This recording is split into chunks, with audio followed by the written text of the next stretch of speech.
صوفی کلیم حنفی صاحب کے ایک جاہلانہ وائس پر مفتی اعظم نیپال مفتی محمد عثمان برکاتی دامت برکاتہم العالیہ اچھا جواب دیے کہ یعنی صوفی کلیم حنفی صاحب کا اچھا سے رد فرمایا ہے۔ آئیے ہم وہ وائس سنتے ہیں۔ اس سے پہلے صوفی کلیم حنفی صاحب کا وہ جاہلانہ گفتگو جو ہے وہ سن لیجئے، اس کے بعد پھر اس وائس کا رد میں مفتی اعظم نیپال مفتی محمد عثمان برکاتی دامت برکاتہم العالیہ کا وائس سنیں گے۔ منسوب چراغوں سے طرفدار ہوا کے، تم لوگ منافق ہو منافق بھی بلا کے۔ بقول آپ کے، آپ کا زبانی اقرار موجود ہے کہ آپ غیر عالم ہے، آپ نے ایک دن بھی مدرسے میں نہیں پڑھا، تو پھر آپ کو علماء سے رجوع کرنا چاہیے اور کوئی بری بات نہیں۔ اور میں دریائے حیرت میں غوطہ زن ہو گیا کہ یا اللہ، جب بات اپنی ذات کی آتی ہے تو فی الفور جواب کے لیے پوری ٹیم تیار ہوتی ہے۔ ہندوستان میں وسیم رضوی نے اماں عائشہ صدیقہ رضی اللہ تعالیٰ عنہ پہ ایک گندی فلم بنائی، اس فقیر نے اس کے واجب القتل ہونے کا فتویٰ دیا۔ دعوت اسلامی والے اپنی FIR دکھائیں، اپنا احتجاج دکھائیں، اپنا مظاہرہ دکھائیں، کہاں کیا؟ ہندوستان میں امیش دیوبند نے حضور غریب نواز رضی اللہ تعالیٰ عنہ کو کیا کچھ نہیں کہا، اس پر پورے سنیوں کے نے غم و غصے کا اظہار کیا۔ دعوت اسلامی والے کہاں تھے؟ بھائی میں ایک تحریک ہے، اس تحریک کے نائب امیر صاحب اس سوال کا جواب دیتے ہوئے کہتے ہیں کہ رمضان اللہ کا نام ہے، اس لیے صرف ایسا نہیں کہنا چاہیے کہ رمضان آیا اور گیا، جب بھی کہیں تو پوری بات کہیں، رمضان کا مہینہ آیا، رمضان کا مہینہ گیا۔ اور دلیل دے رہے ہیں کہ اللہ قرآن میں فرما رہا ہے شہر رمضان الذی انزل فیہ القرآن، کہ ہم نے قرآن کو رمضان کے مہینے میں نازل کیا۔ تو یہ دیکھ کر مجھے بڑا تعجب ہوا کہ جو لوگ عالمی پیمانے پر تنظیمیں اور تحریکیں چلاتے ہیں، ان میں غیر عالموں کو اتنے بڑے مقام پر کیوں رکھا جاتا ہے، اور وہ اس قدر غیر محتاط کیوں ہوتے ہیں کہ بولتے وقت ان کو شرعی نزاکتوں کا احساس نہیں ہوتا ہے۔ اور اتفاق سے آج ہی ایک صاحب نے دوسری تحریک جو پاکستان میں چل رہی ہے، اس کے بانی مولانا الیاس قادری ہیں، تو انہی کی زبانی ایک مسئلہ سننے ملا ویڈیو میں، غالباً 5-10 سال پرانا ہوگا، چونکہ سبز عمامہ شریف پہنے ہوئے ہیں۔ تو ان سے مسئلہ پوچھا گیا کہ گھر کے باتھ روم میں اگر جینٹس کی چپل رکھی ہوئی ہو، لیڈیز پہن لے، یا لیڈیز کی چپل ہے جینٹس پہن لے، تو کیا حکم ہے؟ تو فرماتے ہیں کہ اگر جینٹس کی چپل ہے لیڈیز پہن لے تو گنہگار ہوگی، اور اگر لیڈیز کی چپل ہے جینٹس پہن لے تو وہ گنہگار ہوگا۔ میری سمجھ میں نہیں آتا ہے کہ لوگ مجتہد بننے کے چکر میں اور کچھ نیا کرنے کے چکر میں شرع شریف کی نزاکتوں کو کیوں نہیں ملحوظ رکھتے ہیں۔ پہلے اب یہ سن لے کہ رمضان المبارک کو فقط رمضان کہنے میں بھی کوئی حرج نہیں ہے، اور رمضان آیا گیا کہنے میں بھی کوئی حرج نہیں ہے۔ جن صاحب نے یہ کہا ہے کہ یہ اللہ کا نام ہے، پہلے میں انہیں بتا دوں کہ آج تک میرے مطالعے میں کہیں بھی یہ بات نہیں آئی کہ یہ اللہ کا نام ہے۔ تو جن صاحب نے یہ مسئلہ بیان کیا ہے، ذرا وہ بتا دیں کہ انہوں نے کہاں پڑھا ہے کہ اللہ کا نام رمضان ہے۔ تو جن صاحب نے یہ مسئلہ بیان کیا ہے، ذرا وہ بتا دیں کہ انہوں نے کہاں پڑھا ہے کہ اللہ کا نام رمضان ہے۔ تو جن صاحب نے یہ مسئلہ بیان کیا ہے، ذرا وہ بتا دیں کہ انہوں نے کہاں پڑھا ہے کہ اللہ کا نام رمضان ہے۔ کہ اگر باتھ روم میں مرد کی چپل ہو لیڈیز پہن لے تو گنہگار ہو جائیں گی۔ ان کو سوچنا چاہیے کہ اتنا بڑا وہ حکم لگا رہے ہیں، تو فقہ کا کون سا جزیہ ان کے ہاتھ لگ گیا؟ اس میں تشبہ بالرجال والی کون سی بات ہو گئی؟ کوئی باتھ روم میں جاتا ہے تو کیا وہ سفر پہ جاتا ہے، سیر سپاٹے کے لیے جاتا ہے، بازار میں سیر و تفریح کے لیے جاتا ہے، دور و دراز کے مقام پہ جاتا ہے؟ باتھ روم کی چپل ایسی کامن چپل ہوتی ہے جس کو سب پہن سکتے ہیں۔ اگر وہ خاص مردوں کا جوتا ہوتا تو تشبہ بالرجال کا الزام آ سکتا تھا۔ اگر خاص عورتوں کی سینڈل ہوتی اور مرد استعمال کرتا تو تشبہ بالنساء کا الزام اس پر آ سکتا تھا کہ اس نے عورتوں سے مشابہت کی ہے۔ لوگوں کو چاہیے کہ اہل سنت و جماعت مسلک اعلیٰ حضرت کے پابند علماء سے رجوع کیا کریں تاکہ صحیح مسائل کا علم ہو۔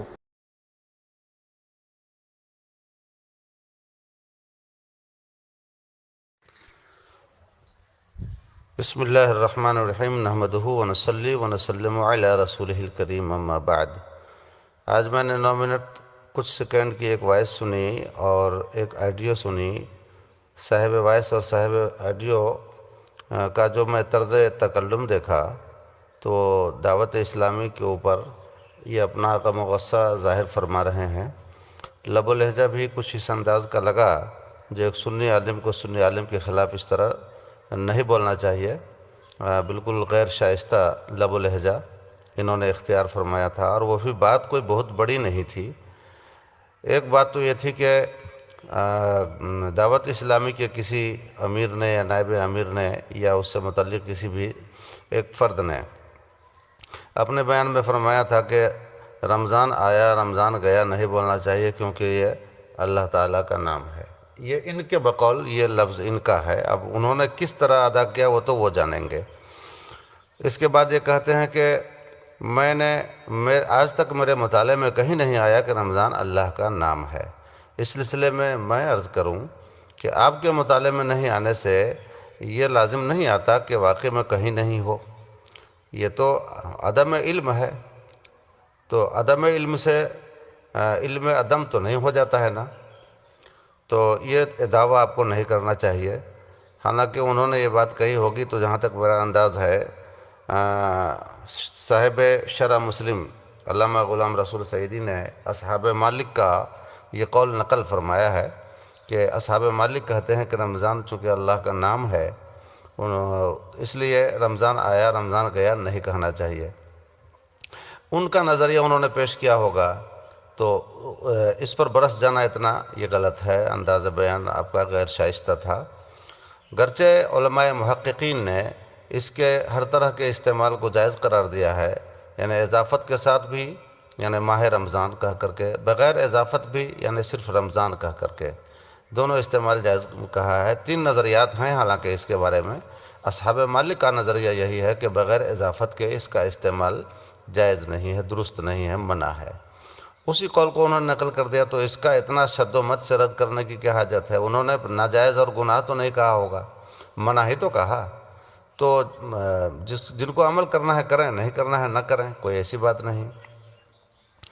پھر اس کے بعد یہ بولتے ہیں کہ لوگوں کو چاہیے کہ مسائل دریافت کرنے میں علماء اہل سنت سے رجوع کریں۔ یہ لفظ بڑا ان کا یہ تو اور زیادہ خراب لفظ ہے، علماء اہل سنت سے رجوع کریں، گویا کہ آپ یہ کہنا چاہ رہے ہیں اشارۃ النص کے ذریعے کہ وہ لوگ علماء اہل سنت میں سے نہیں ہیں۔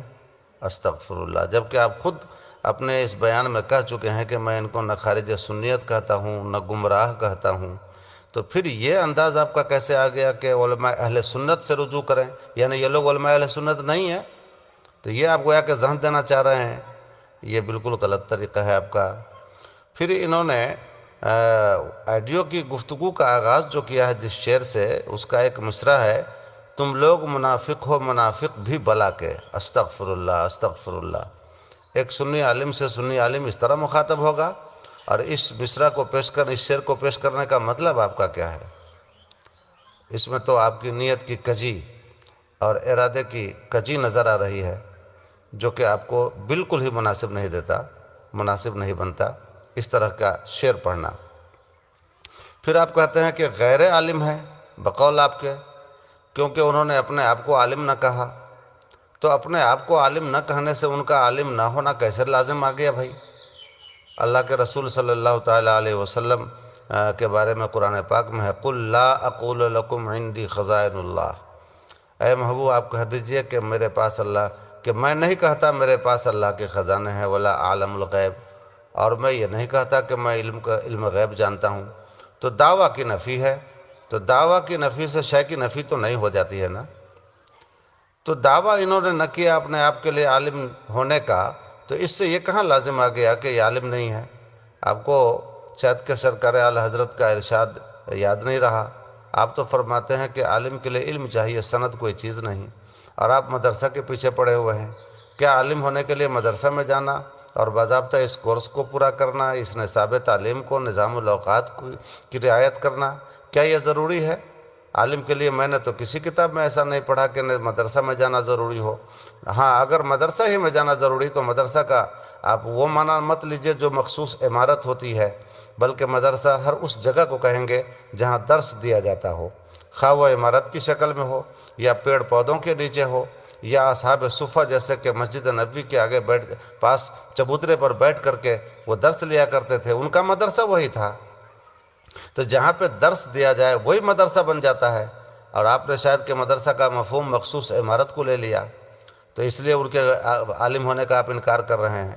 مدرسہ نہ جانے سے عالم ہونا لازم نہیں آتا ہے، اس بات کو آپ کو سمجھنا چاہیے، بلکہ علم جس کے پاس ہو وہ عالم ہے، ضروریات دین کو وہ جانتے ہوں عالم ہے، جو مسائل ضروریہ ہیں ان کو جانتے ہو وہ عالم ہے، اور اس بات کا انکار آپ اور آپ کی پوری ٹیم نہیں کر پائے گی کہ ان کے اندر مسائل ضروریہ مستحضر ہیں، بلکہ جتنے مسائل ضروریہ ان کو مستحضر ہیں، میں سمجھتا ہوں جو مدرسوں سے پڑھ کے آنے والے علماء ہیں ان میں 95% علماء کو اتنے مسائل یاد نہیں ہوں گے، اتنے ضروریات دین کے مسائل احکام معلوم نہیں ہوں گے، تو یہ عالم ہو جائیں گے اور وہ عالم نہیں ہوں گے۔ صرف ان کا قصور یہی کہ مدرسہ میں نہیں گئے، یعنی جس کو مدرسہ آپ سمجھتے ہیں اس میں نہیں گئے، حالانکہ میں سمجھتا ہوں کہ مدرسہ یہ تو ایک عرفی طور پر کہا جاتا ہے مخصوص عمارت کو، مخصوص مقام کو، لیکن اگر آپ مدرسہ کا لغوی ترجمہ کریں تو ہر اس جگہ کو مدرسہ کہہ سکتے ہیں جہاں پہ درس دیا جائے،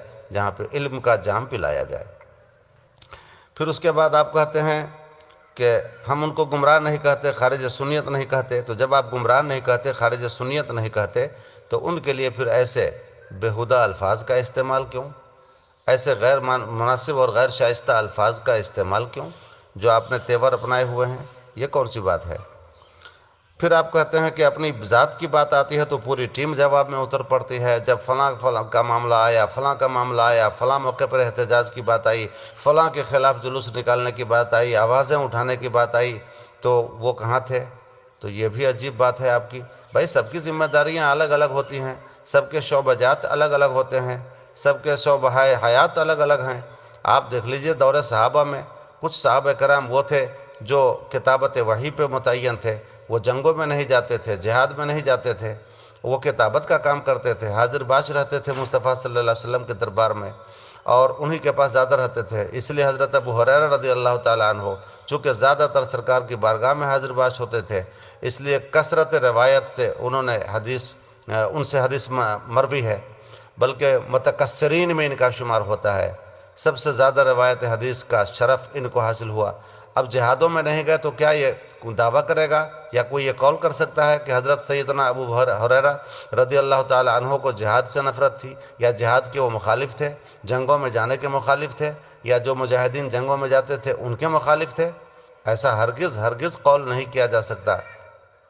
تو کچھ صحابہ کرام تھے جو مدینہ میں رہتے تھے، حضور کی بارگاہ میں رہتے تھے، کچھ صحابہ کرام جنگوں میں جاتے تھے، کچھ صحابہ کرام خلافت کے انجام آپ صلی اللہ علیہ وسلم کے گزر جانے کے بعد خلافت کی انجام دہی میں رہ گئے۔ حضرت صدیق اکبر جب خلافت پہ آئے تو ظاہر بات ہے کہ اب ان کو باہر جانا مناسب نہیں تھا، وہ نہیں جا سکتے تھے، تو جن کی جو ذمہ داریاں تھیں الگ الگ ذمہ داریوں میں صحابہ کرام تقسیم ہوئے۔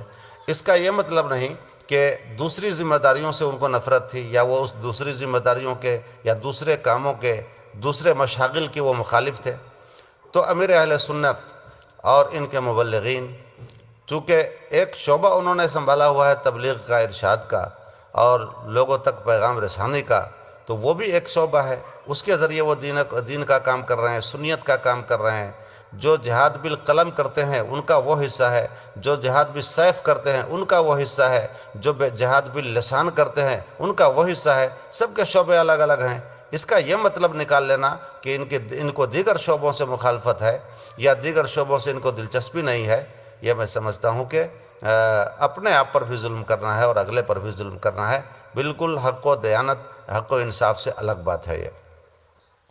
پھر اس کے بعد آپ کہتے ہیں کہ جب مردانہ، یہ چپل کے بارے میں تو آپ خود بھی کہہ چکے ہیں اس بات کو کہ جب مردانہ وضع کی چپل عورت پہن لے تو تشبہ بالرجال ہوگا، اور اسی طریقے سے جب زنانہ وضع کی چپل مرد استعمال کر لے تو تشبہ بالنساء ہوگا، اور پھر ناجائز ہو جائے گا، منع ہو جائے گا، گناہ ہو جائے گا۔ تو جب اس بات کا اقرار آپ خود ہی کر رہے ہیں تو چاہے وہ کہیں بھی پہنے، باتھ روم میں پہنے، باتھ روم سے باہر پہنے، وہ حکم تو آئے گا نا۔ اور وہی تو امیر اہل سنت نے بھی کہا ہے۔ ایک چپل کی جوڑی ہوتی ہے، اب وہ چاہے مردانہ ہو چاہے زنانہ ہو، لیڈیز ہو یا جینٹس ہو، یہ سب گھر والے اسی کو پہن کے استعمال کرتے ہیں. تو اگر وہ جینٹس کی چپل ہے مردوں کی تو عورت پہنے گی تو یہ گناہ گار ہوگی. اگر وہ خاص مردوں کا جوتا ہوتا تو تشبہ بالرجال کا الزام آ سکتا تھا. اگر خاص عورتوں کی سینڈل ہوتی اور مرد استعمال کرتا تو تشبہ بالنساء کا الزام اس پر آ سکتا تھا کہ اس نے عورتوں سے مشابہت کی ہے. اگر وہ چپل مشترک ہو دونوں کے درمیان تو اس کو تو منع نہیں کیا انہوں نے. اگر اس کو منع کیا ہو تو بتائیں آپ. انہوں نے اپنی جانکاری اور اپنے علم کی بنیاد پر، اور علم دنیا ہے، یہ ضروری نہیں ہے کہ علم دنیا تمام کے ذہن و فکر و دل و دماغ میں مستحضر ہو برابر مساوی طور پر. تو وہ انہوں نے سمجھا کہ دو قسم کی چپلیں چونکہ ہوا کرتی ہیں تو ان میں مرد کی چپل عورتیں نہ پہنیں، عورت کی چپل مرد نہ پہنیں، یہی تو انہوں نے کہا. اگر ایسی چپل ہو جو دونوں استعمال کرتے ہوں اور کسی سے کسی کا تشبہ نہ لگتا ہو تو اس کو تو ناجائز انہوں نے بھی نہیں کہا. تو بات کو بتنگڑ نہیں بنانا چاہیے، اور اس طرح سے زہریلی گفتگو، زہریلا بیان ایک ایسی شخصیت کے بارے میں جن کی تبلیغ کی روشنی پورے عالم میں پہنچ رہی ہے، جن کی تبلیغ کے اجالے سے پوری کائنات منور ہو رہی ہے، جنہوں نے لاکھوں افراد کو سنت سے وابستہ کر دیا، جنہوں نے لاکھوں بگڑے ہوئے افراد کو سرکار دو عالم صلی اللہ علیہ وسلم کے اسوہ سے جوڑ دیا، ایسی ہستی کے بارے میں جن کے ساتھ لاکھوں افراد کا جذبہ عقیدت و محبت وابستہ ہو، ایسے کے بارے میں اس طرح کے چھوٹے الفاظ استعمال کرنا، یہ کون سی دانش مندی ہے آپ کی، اور کون سی ہمدردی ہے سنیت سے؟ اس لیے کسی کے جو بغاوت میں اور عناد میں اتنا بہک نہ جانا چاہیے کہ آپ کو اپنی منزل بھی یاد نہ رہے. اللہ توفیق عطا فرمائے.